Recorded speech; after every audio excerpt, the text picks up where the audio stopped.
Erection problem म्हणजे लिंगात ताठरता येत नाही. हे लक्षण किंवा ही समस्या जाणवू लागली की माणसं अगदी सैरभैर होतात. कधी स्वतःच्या मनाने तर कधी दुसऱ्याच्या ऐकण्यावरून वाटेल तिथे जाऊन वाटेल ती ट्रीटमेंट घेतात. इरेक्टाईल डिस्फंक्शन म्हणजे लिंगात ताठरता न येणं याबाबत समाजात काही गैरसमज असतात.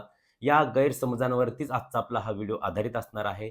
व्हिडिओ नेहमीप्रमाणे माहितीपूर्ण आहे. त्यामुळे नेहमीप्रमाणे एकच रिक्वेस्ट की हा व्हिडिओ जास्तीत जास्त शेअर करावा. अर्थात व्हिडिओ आवडला तर व्हिडिओला लाईक करा, चॅनललाही सबस्क्राईब कराच, परंतु हा व्हिडिओ जास्तीत जास्त शेअर करायला मात्र बिलकुल विसरू नका. नमस्कार, मी डॉक्टर विनायक शिंदे आणि आपण पाहत आहात doctor Vinayak Shinde official YouTube channel.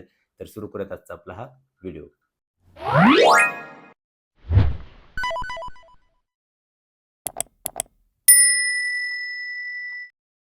पहिला गैरसमज असा, की इरेक्शन प्रॉब्लेम येऊ लागला म्हणजे आपलं पुरुषत्व तर कमी झालं नाही ना, असं बऱ्याच जणांना वाटू लागतं. तर लक्षात घ्या, की ही एक मेडिकल कंडिशन आहे. त्याची काही शारीरिक, मानसिक कारणे असतात.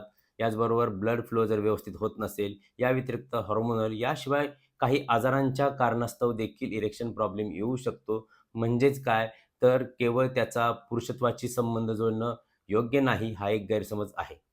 दुसरा गैरसमज असा, की केवळ वृद्ध व्यक्तींनाच इरेक्शन प्रॉब्लेम येऊ शकतो. तर असं बिलकुल नाही. आजकाल 20 ते 40 वयोगटातील मुलांना किंवा तरुण व्यक्तींना देखील अशा प्रकारच्या समस्या येऊ लागलेल्या आहेत. Stress, anxiety, depression, porn addiction, चुकीच्या जीवनशैली यामुळे देखील अशा समस्या जाणवू लागल्या आहेत. त्यामुळे केवळ वृद्ध व्यक्तींनाच असा त्रास होतो असं बिलकुल नाही. तरुणांना देखील ही समस्या जाणवू शकते. तिसरा गैरसमज असा, की 1 ते 2 वेळा इरेक्शन प्रॉब्लेम आला, तर बऱ्याच जणांना असं वाटतं, की आपल्याला इरेक्टाईल डिस्फंक्शन हा आजार झाला. तर असं बिलकुल नाही. 1 ते 2 वेळा किंवा अधून-मधून इरेक्शन प्रॉब्लेम येणं हे नॉर्मल आहे. कधी-कधी झोप पूर्ण होत नाही किंवा स्ट्रेस, एन्झायटी, डिप्रेशन यासारख्या काही कंडिशन असतील, तरी देखील अशी समस्या उद्भवू शकते. परंतु ही समस्या तुम्हाला गेले 3 ते 6 महिन्यापासून सतत जाणवत आहे आणि या कालावधीत म्हणजे गेल्या 6 महिन्याच्या कालावधीत जितके प्रयत्न केले, त्या प्रयत्नांमध्ये 70% ते 75% पेक्षा अधिक वेळा ही समस्या तुम्हाला जाणवत असेल, तर त्यावेळेस तुम्हाला डॉक्टरांकडे जाणं गरजेचं आहे. डॉक्टर तुमच्या आजाराचं योग्य ते निदान नक्की करतील. चौथा गैरसमज असा, की बऱ्याच जणांना असं वाटतं, की लग्न झालं की हा आजार आपोआप बरा होतो. इरेक्टाईल डिस्फंक्शन म्हणजे नेमकं कधी म्हणायचं हे आत्ताच मी थोड्या वेळापूर्वी तुम्हाला सांगितलेलं आहे. वारंवार किंवा सतत हा त्रास होत असेल, तर तुम्ही डॉक्टरांना जाऊन भेटण्यास काहीही हरकत नाही. बऱ्याचदा लग्नाच्या प्रेशरमुळे सुद्धा काही जणांना अशा प्रकारच्या समस्या जाणवू शकतात. त्यामुळे हा आजार खरंच आपल्याला आहे की नाही याचं निदान डॉक्टर तुमचं व्यवस्थित करतील. लग्नापूर्वी डॉक्टरांचं मार्गदर्शन किंवा काउन्सिलिंग घेण्यास देखील काही हरकत नाही.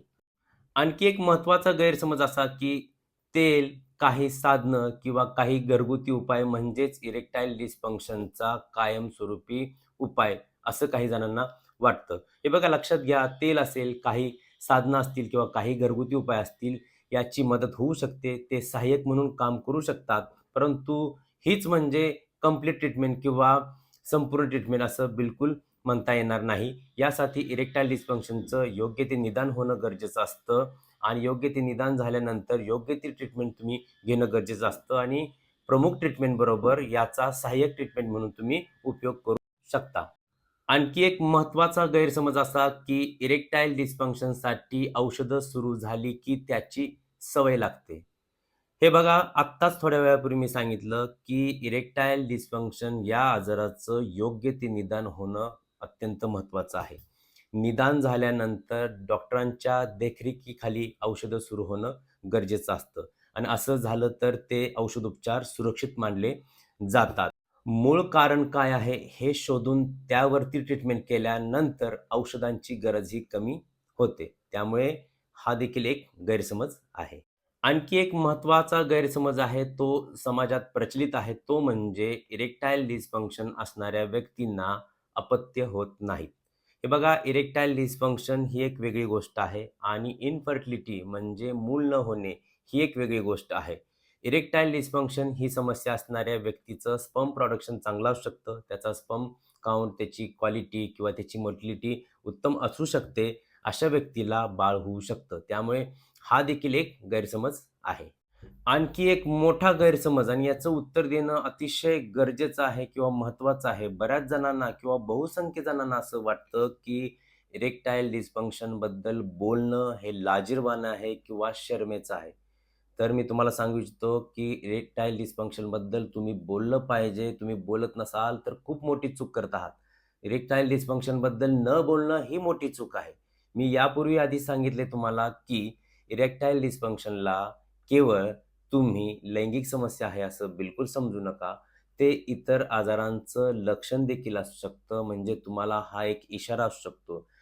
अतिलठ्ठपणा किंवा डायबिटीज, उच्च रक्तदाब, हार्ट डिसीज अशा आजारांचं लक्षण म्हणून देखील इरेक्टाईल डिस्फंक्शन हे जाणवू शकतं. त्यामुळे या लक्षणांकडे दुर्लक्ष करू नका. याबाबत तुम्ही बोललं पाहिजे, डॉक्टरांना जाऊन भेटलं पाहिजे, डॉक्टरांशी तुम्ही समक्ष चर्चा केली पाहिजे आणि याबद्दल न बोलणं ही खरी तर मोठी चूक आहे. तुम्हाला एक स्ट्राँग मेसेज द्यायचं झालं तर मी सांगेल, की इरेक्टाईल डिस्फंक्शन ही एक ट्रीटेबल मेडिकल कंडिशन आहे. म्हणजेच इरेक्टाईल डिस्फंक्शन आजार हा बरा होऊ शकतो. तुम्हाला योग्य त्या डॉक्टरांकडे गेलं पाहिजे. त्याची कारणमीमांसा झाली पाहिजे. योग्य ते निदान झालं पाहिजे आणि क्वालिफाईड डॉक्टरकडून तुम्ही ट्रीटमेंट घेणं अत्यंत गरजेचं आहे. त्यामुळे माझं नेहमी तुम्हाला हेच सांगणं असतं, की चांगले व्हिडिओ पाहत जावा. चांगले माहितीपूर्ण व्हिडिओ पाहत जावा. नको ते व्हिडिओ पाहत जाऊ नका. नको ते व्हिडिओ पाहून स्वतःच्या मनाने किंवा कुणीतरी सांगितलंय म्हणून नको त्या ठिकाणी जाऊन नको ती ट्रीटमेंट बिलकुल घेऊ नका.